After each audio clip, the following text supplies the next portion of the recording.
Hey, welcome to Raised on a Whim, where my husband and I are documenting our raised bed journey. So before he goes to cut the grass today, I wanted him to come out here and just kind of go over how we put the beds together, some things that we've learned and some things that worked really well for us. We started it about 4 months ago, and even now I don't really remember everything. So like I said, before he cut grass, I wanted him to come out here and just kind of start from the very beginning, talk about supplies, talk about the methods that we used, and just to give an overall recap of how we got to this point. Okay, Brian, tell us how we put this together. So we used landscaping timbers and corrugated tin. The beds themselves are 4 foot by 8 foot long. And we did that basically just to keep everything as simple as possible. The corrugated tin and the landscaping timbers are roughly 8 foot apiece. And so we use 2 8-foot sections on each side and then cut 1 8-foot section of the corrugated tin in half, which gave us our dimensions for the raised bed. And simply because that was just the easiest way to do it. I think we utilized 5 to 6 landscaping timbers for each bed. So we have 2 headers that run across, and then we put 3 braces going up. Now there actually is a brace that runs through the middle, and that's just to keep the beds from kind of bulging.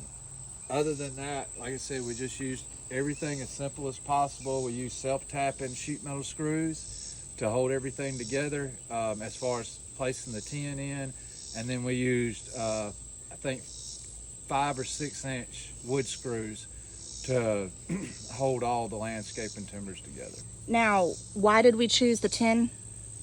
Well, one, because it was a lot cheaper than than doing it with wood, and 2, we didn't have to worry about it rotting. It's just more durable and more cost effective. You could probably, if you could source some that's been previously used, and that would save you some money and it would keep stuff from just rotting and going into the landfill, that would be great. But mainly it was just the fact of the cost of it. Wood and lumber is so expensive that it was actually cheaper to buy the corrugated tin and use that. Plus, like I said, the durability of it, it's not going to rust, it's not going to rot. Right. And we actually were just going to keep it open just like this. But we ended up putting this on the side because, one, I was worried that our little one, our 6-year-old, was going to come and cut himself with this because he spends a lot of time out here. But I don't know. I think it looks pretty too this way too. I think. Yeah, the only thing I would have did different is probably get a small piece of 1x to run on the corners here. To fill that gap, but we can go back and just screw it in here. Screw it in. Yeah. Learning curves, that's what it's about. Okay, so, and then let's talk about spacing. Why did we choose the spacing that we did? Because this is what, 4 foot right here?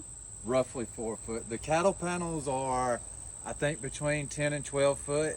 And so to get the arch to around 7 foot, having it 4 foot apart, it just made the spacing a lot easier, and it gave us the height of the trellis that we wanted. Yeah, because I definitely wanted the height. We were surprised, weren't we, about how big they actually come together.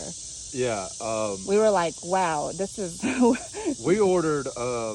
we actually ordered a yard of compost and a yard of garden soil, and we probably could have went with double that. Yeah, because it went down a lot. It compacts down a lot. That was the only pricier part of it. Yeah, the filling it after we had put what we had cut up in here was probably one of the more pricier parts of it. But one, we were supporting a local business, and we trusted more where that was coming from, other than going and buying bags upon bags upon bags upon bags. Right. Of soil from, your big box store. Yeah. So we didn't mind that. We love supporting local. We love local, in general, and just supporting others in our community. So thank you so much for being here. Please make sure to press the like and subscribe button and keep up with our journey. And we are just so happy to have you. Thanks.